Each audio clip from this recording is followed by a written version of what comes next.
This conference will now be recorded. Okay, here we go. So, thank you all for joining in. I'm very glad that we all are here to learn something and grow. Um, and this mindset webinar, I want to focus more on poetry because I believe our unconscious mind loves hearing stories and in metaphorical ways. So I'm going to take you through this journey. Let's start with the slide. So basically, you can see in the first slide that what we'll be going through. The last part that I want to talk about is the action, drive your action. So we'll talk about that too.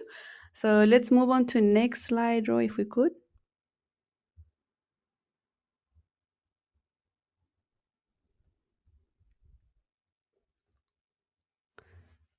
Okay. So what is basically a poem? Is poem is a piece of literature. So where one can write whatever is inside of you and just get it out. So basically, with my journey is I have written it in form of poem. So I'll just recite it here for you all. This is so strange. When I wanted you, you were not there. Now when you need me, I won't be there. Such a complex relation, isn't it? Sometimes I question either is it the condition or the timing that we both have to call ourselves the slave of thoughts and emotions. Before, you were too busy running after satisfying career, relationships. Today, I'm doing the same. So let us start this journey. Modeling is very important part of life because when we grow up, we learn from people around us, our parents, our siblings, our teachers, could be anyone. So what happened is when I was growing up, I ended up learning a lot from my parents. It's that's how everybody does. So I ended up seeing that how my parents were not in a happy relationship.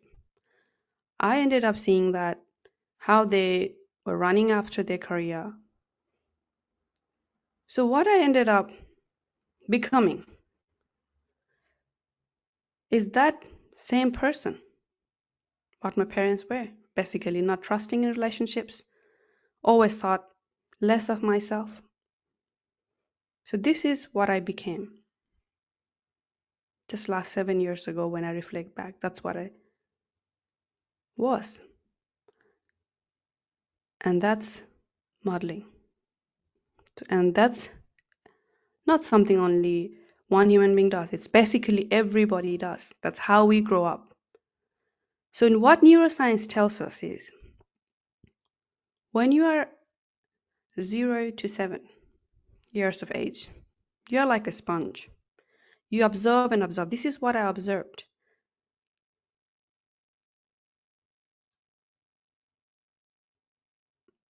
And after observing, I started modeling. And that's what I became. It wasn't basically me, it was the situations I grew up in, people I saw, and that's how I became Sunayana Yogi. So, welcome to you all in this journey. And let's start the next slide, Roy. Can we?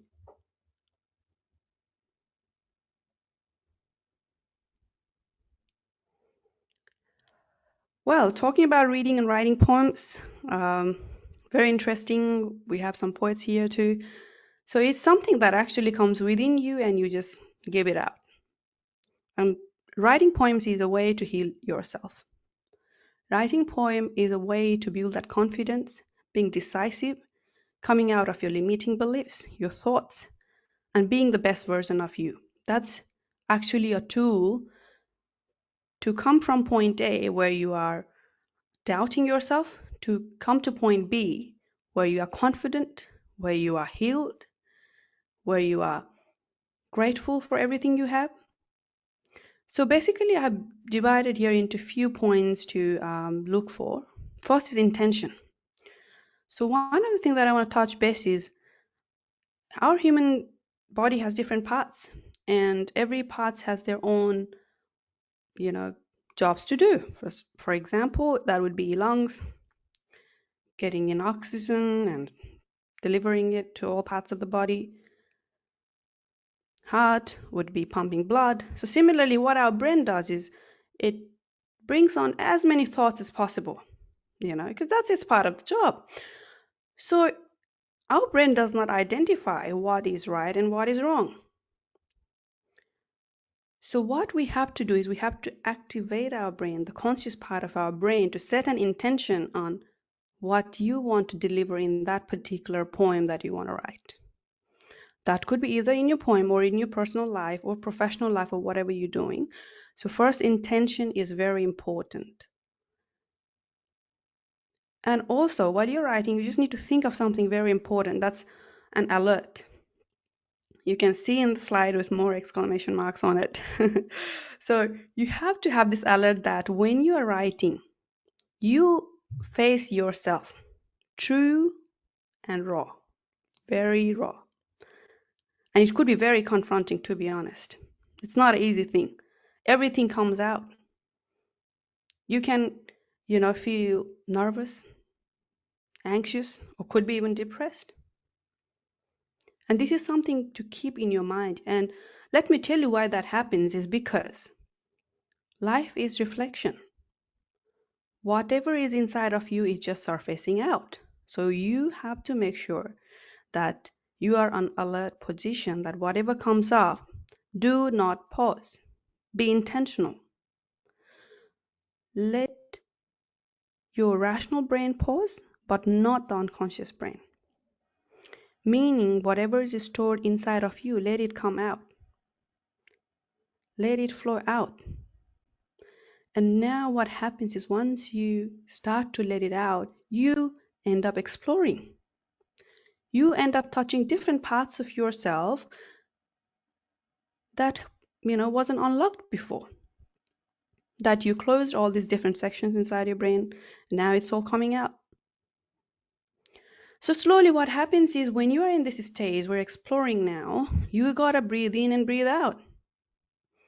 You gotta make sure that your brain is having enough um, absorption capacity, So you gotta breathe in and breathe out and make sure that, and I'm gonna teach you this breathing technique right now, is when you breathe in, you gotta make sure, like, I'm gonna show you once, if you could see me. So you take a nice deep breath in like that. You can practice with me if you would like to, like that. In and trying to hold it on your stomach, your belly, like that. And slowly putting the pressure right up and bringing it up on your belly, up in your lungs, and slowly up to your neck, and slowly hold it for a little while here in your brain, in the head, wherever you can say it, and slowly release. This is one of the breathing technique that you could do to actually get your energy flow in the right direction. What happens is there is a science behind this. I'll just add it. So all your three best chakras are there, lying just near your um, belly, and then there's another one, solar plexus, and there's one more up the solar plexus. So what happens? All three base chakras are actually whole energy powerhouse. So when we inhale and hold it in our belly, what happens is we're actually letting that energy from there to go up in our brain. So what happens is this actually increases the oxygen flow in your brain. So in that way, you're actually clearing out whatever blockage is in there. So it means what happens, you're connecting more within yourself. Okay? So when this happens, again, what happens is your brain actually gets more stronger, and it's going to get a lot of stuff that's inside of you come out. Meaning you might feel very emotional. All these emotions are surfacing out, might not be very comfortable, but Say no to any holdbacks when it comes. Grab your pen and paper, grab your iPhone, grab your tablet, whatever you've got, start writing. There's no right and wrong while you're writing poems. Not at all. It's all yours. It's your zone. So you better go and write it.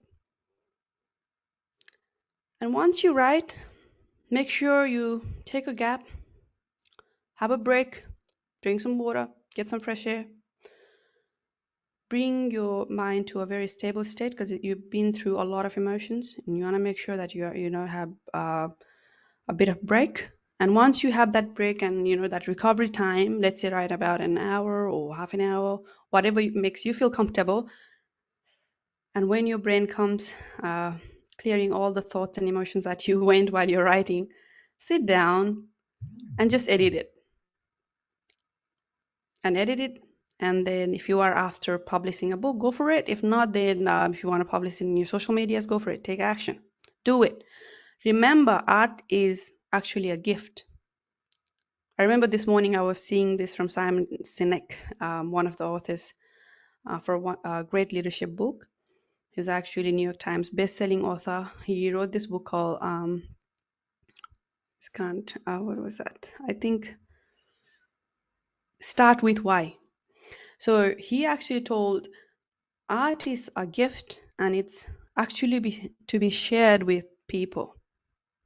So if you are writing poem, make sure you actually need to put it out to the world. A lot of people need it. Lots and lots. So this is the steps that I told for writing. So for reading. So reading is, again, there's an alert that I want to talk about. When you read poems, we writers don't take responsibility of what you read in there. Those words are there, but the story that you create, trust me, it's all yours. It's nothing to do with us. Okay? So reading is actually basically what happens is it's all about the reader, because remember, life is reflection again.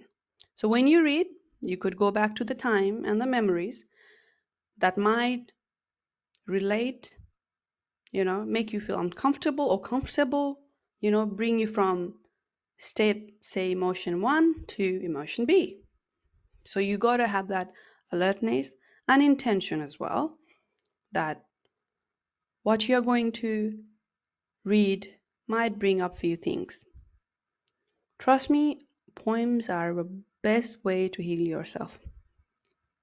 In a very few lines, they tell you thousands of things and make you feel, something that you might not have felt for years, and you might feel it when you read that poem. Okay, I hope everybody enjoyed this slide. If anybody has any question, I'm happy to take questions anytime. You can put in the chat, or just let Roy know, or you can ask me anytime. Okay. I have a question. Yes, Jackie, let's go on. When you were talking about the reader being responsible for what emotions come up from them reading a poem, something that I was wondering is, like, as the poet, you set your intention when you're writing, and for me, I want to help other people, and if I'm writing a poem that can bring uncomfortable emotions to the reader, does that mean it's a bad poem that I shouldn't share because it could be triggering? Or Look, end of the day, like I said, so what neuroscience actually tells us is, whatever is stored inside of your unconscious mind, that's what comes up. And specifically poems, because we use a lot of metaphors and, storytellings. So your journey is not seen as 100%. Might be 20 to 25% is yours. The rest is the reader's. And, we do want to make sure there's a safe landing. Like, poem can be dark poem or could be, healing poem. So there's an intention set on it. Some people write it to, throw it out all, you know. But then end of the day, what happens is it's upon the reader. So the reader gets to decide what he or she wants to see. I hope that answered. So one other thing I have is, do you think that a dark poem could be used by a reader as a tool for healing, or do you think that dark poems don't really hold any basis for healing, apart from the person who's written it? So basically, what happens is there, like, what dark poems are, is like, dark poems are something that, touches more negative side of someone than actually, good side, let's say. For example, it's more talking about, someone being in, lower state of their energy, So it's basically, it's not a bad thing, but like we said, it's nothing wrong in writing or, letting people read you, because there are a lot of poems that have been written in more, that talks about a lot of, unhealed stuff. But that does not mean like, you shouldn't be writing, you know. The only thing is, how long are you going to write that for? Because when you write those kind of poems, you're still in that poem, that place, Life equals reflections. So what happens when you're writing only dark poems, meaning you are in that state for a longer time? You can write a book whole full of dark poems, and then again another edition can come saying there's more, healer side of, this is what you went through and this is what you did, and now you've overcome all your challenges and here you go. That's something that can come. So basically, when you write, again, we don't take responsibility of the reader, because they choose to see what they see. We don't choose to see. It's our words, our stories that we put in, but they see much more than what we see. I hope that answers your question, Jackie. Yeah, I really appreciate how you worded that. Thank you. Not a problem. Anybody else has any questions on this slide? I'm happy to take in, because we want more poets out there. We want more, people that can, write greater stuff and put it out there and help many people.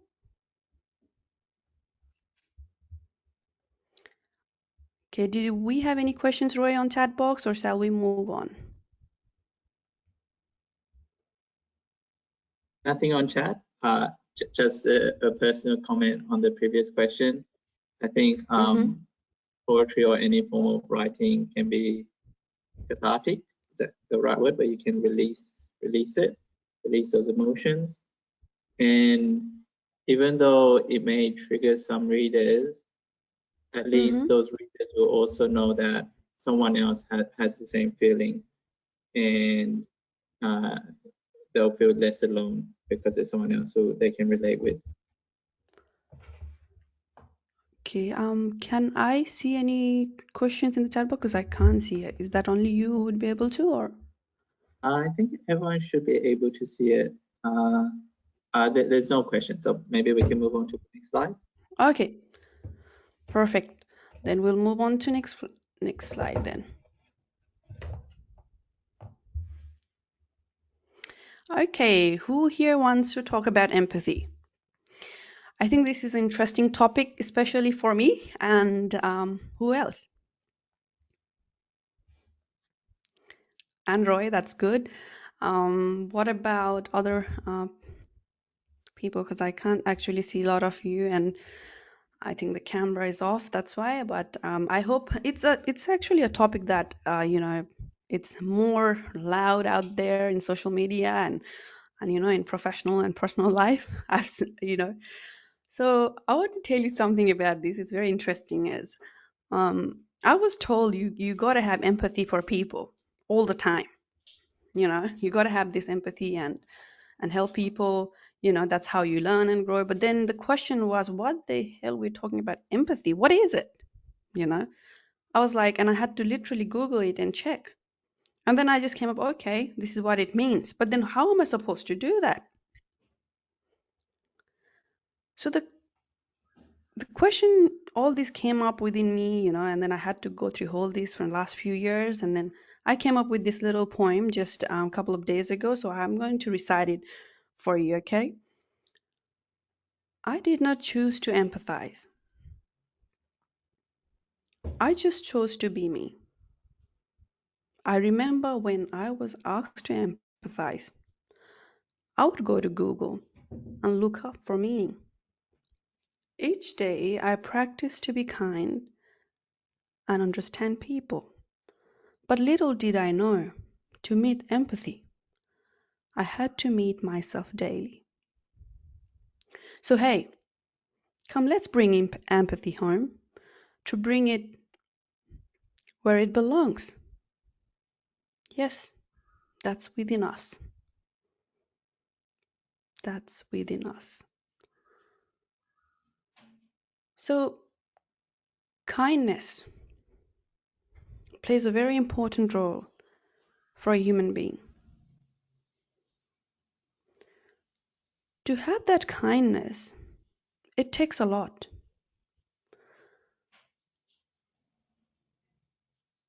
By nature, we have all these qualities, but then what happens is as we grow up, like I mentioned before, when we grow up, we tend to add on a lot of limiting beliefs and absorb a lot of things from outside world. So what I have seen is, talking back to my journey, I felt like I was running out of kindness.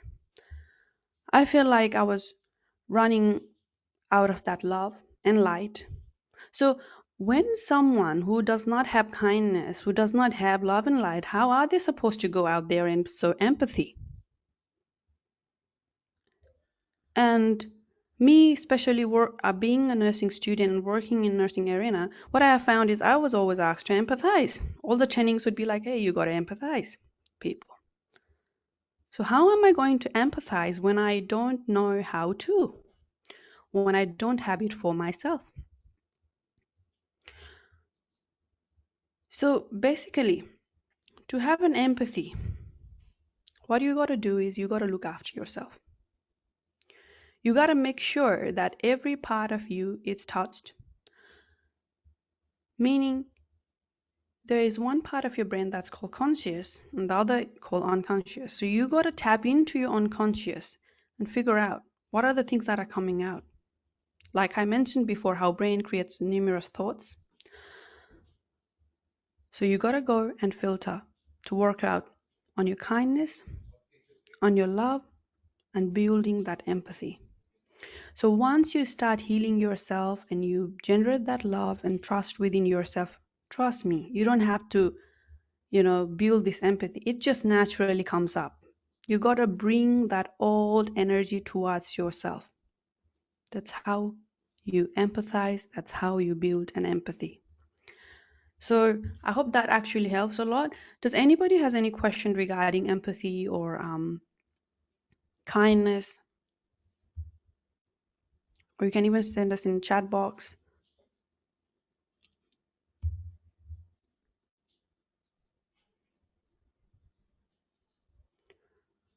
100% agree with you, Sunayana. Empathy really starts with having empathy for yourself. Absolutely. So if there is not much question, then we can move into next slide, I guess.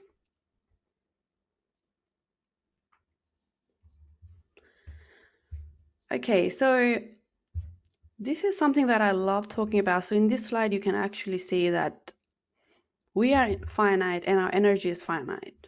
I'm going to read this poem to you all first. Sometimes it's okay to ignore them, not to be cold, but to let people be free from your calls, your messages.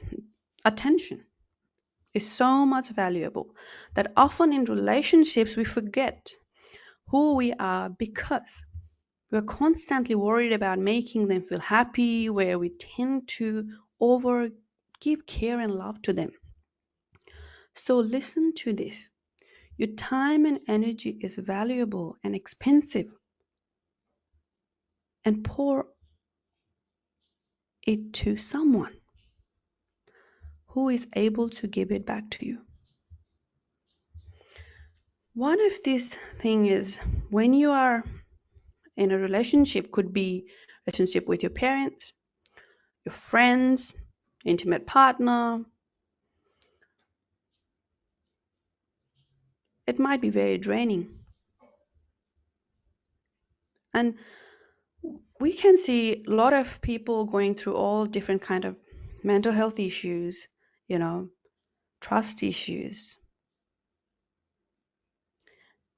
And also I've seen is not only that, there's this whole blame game going on around people, or jealousy game. The question is why? And the answer you get is because this is what you made me feel so. But that's not actually true. The truth is, did you pour a lot of attention on yourself, or you giving out whatever is within you?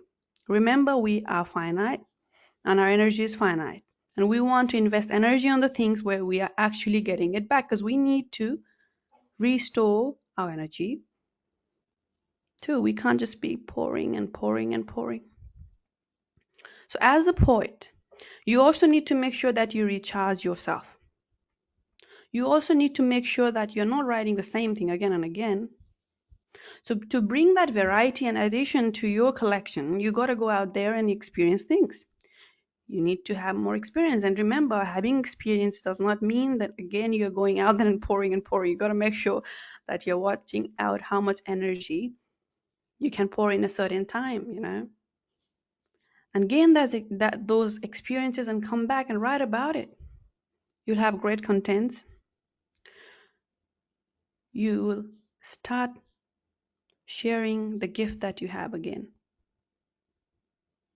I'm a big fan of this poet. Her name is Rupi Kaur, and her poems are just amazing. I think she has published so far 3 books, and all books are such an amazing journey that she has undertaken. So I really, would tell you all to go out there, have those experiences, and make sure that you're not pouring out energy, all of them in one spot. You're looking after yourself. Make sure you're getting it back so that you can restore and go out there and again, give it back to the world. But you need to make sure that you have enough time and space for yourself. With that, does anybody has any question on this poem or the topic that I'm talking about, having finite energy? And Roy, do you have anything? Okay, Jackie has a question. What was the poet's name? That's Rupi Kaur. I think it's Rupikaur. Thank you, AK. So yeah, AK is the one actually recommended me to read that book. Thank you, AK, for joining in.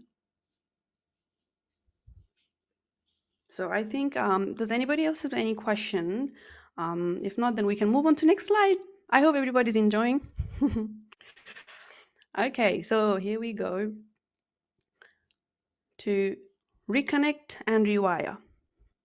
Well, basically everybody knows reconnect and rewire. Everybody does that, isn't it? You got to reconnect and rewire yourself all the time. Especially us being in lockdown, whoever's working from home. Lots of reconnecting and rewiring stuff and fixing things so that you can work from home, isn't it? Okay, so let's touch base on what I'm going to talk about here is it's a journey that a person takes themselves. I'll read this poem out again for you. So total, I have 5 poems throughout this presentation. So I think this is my 4th poem. I told myself what I was missing wasn't you, but myself. When I used to be able to laugh without worrying, smile without judging, and speak without fearing. And today I know many of you might think, how can I make it through? Repeat with me. I am power. I am creator. And I love to be myself. This is a journey within.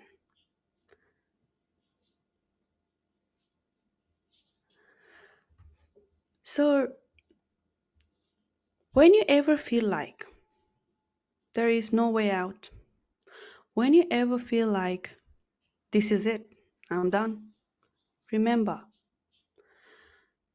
end of the day, everything starts with you and finishes with you. You have such a potential to create everything around you.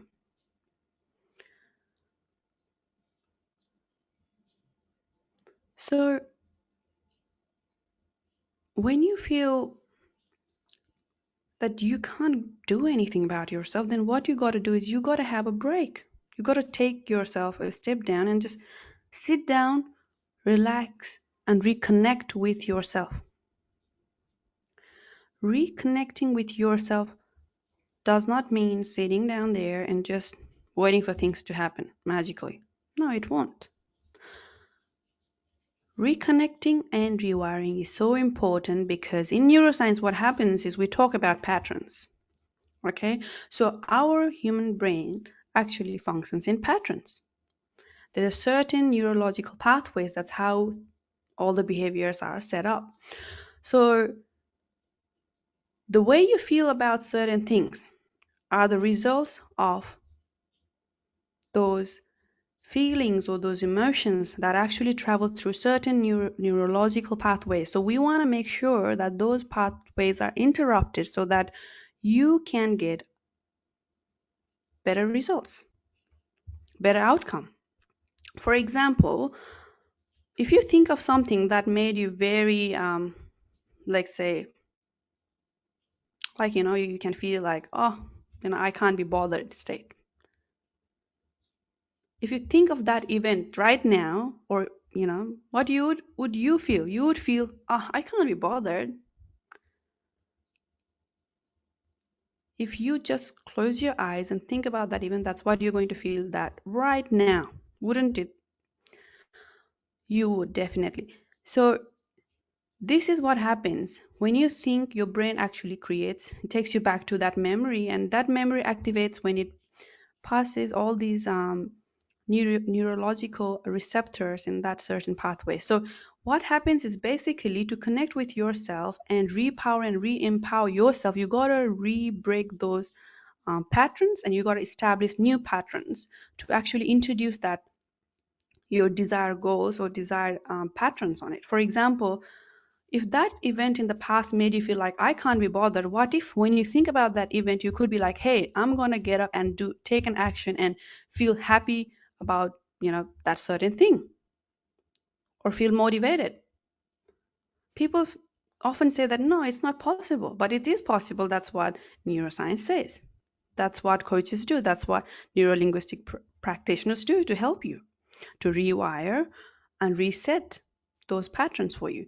That's how you overcome all your limiting beliefs about yourself.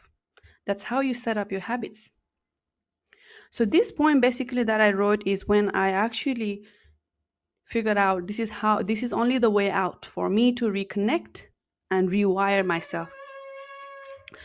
So that's what this overall slide explains. If anybody has any questions, I'm happy to take questions here because I think this is a very big topic to talk about, rewiring and breaking the patterns.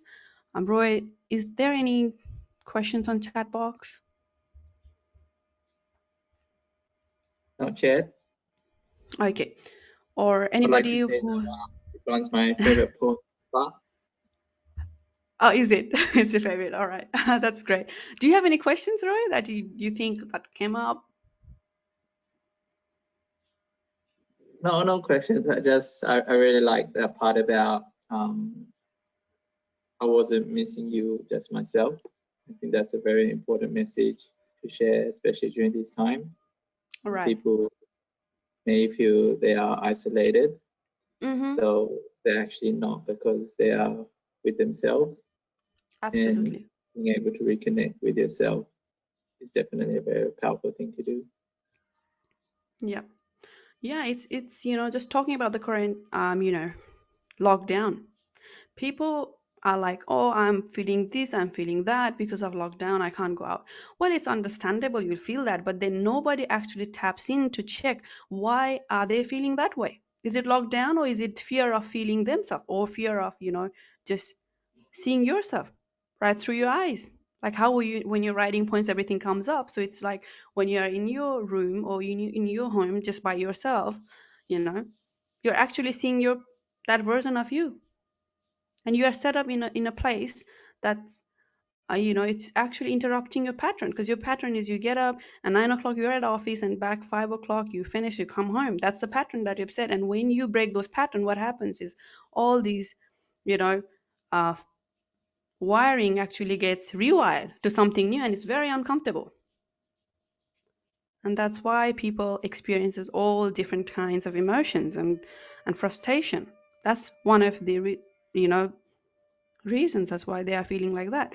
But having said that, I think now we know that we can reintroduce our emotions and change the meaning of the events and work on that. So I think we are happy to go to next slide now, right? I guess since we don't have much questions.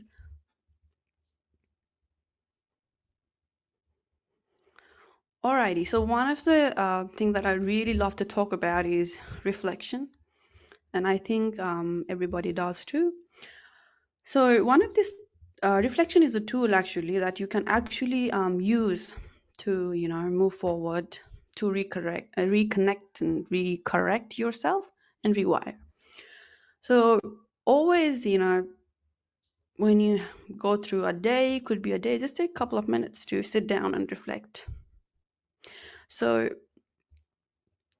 I'm just going to read this poem that's very close to my heart. This is I wrote this just around about, I think, 2 years ago, or could be like a year ago. Okay. This is something that I experienced after I came to Australia last 6 years ago. When I came in and I had to, as an international student, I had to go through a lot of stuff, and this is something that I actually wrote and is very close to my heart, and it's been a very pleasant journey since then. Okay, let's start.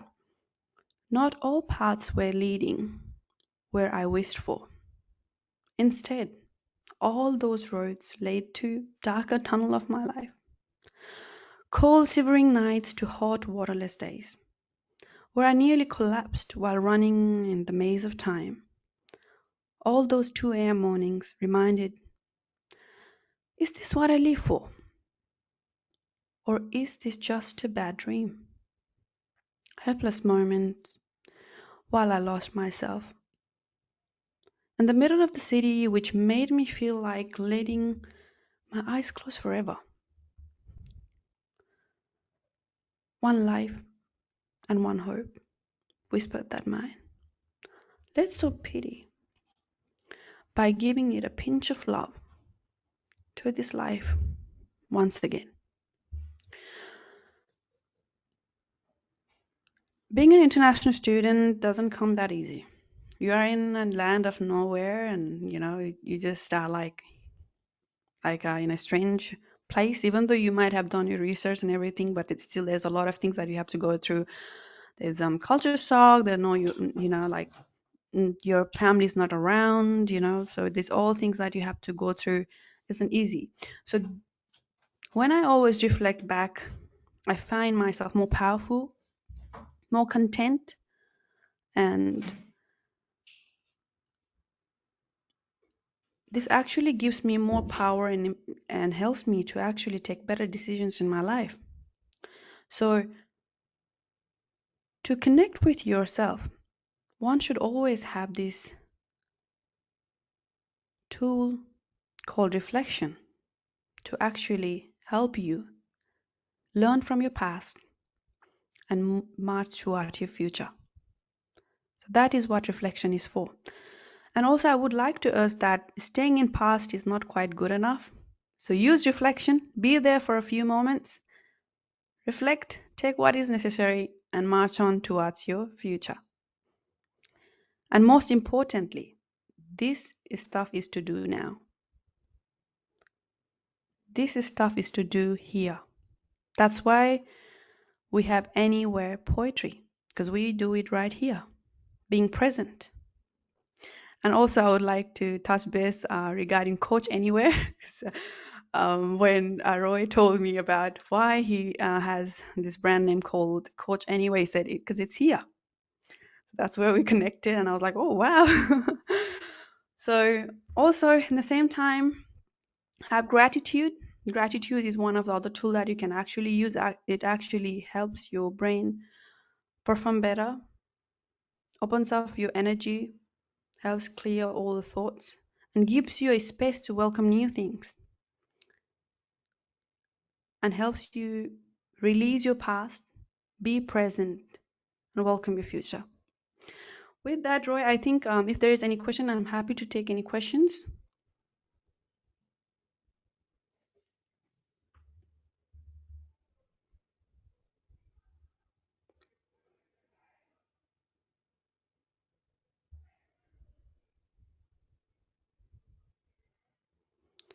If not, then I think we can move on to next slide.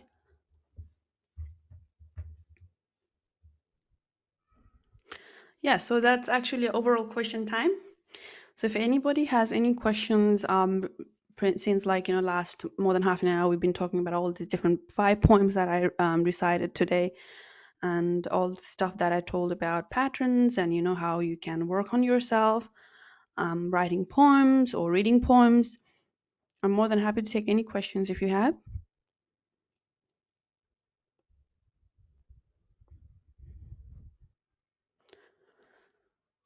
So Liang, have you got any questions for me?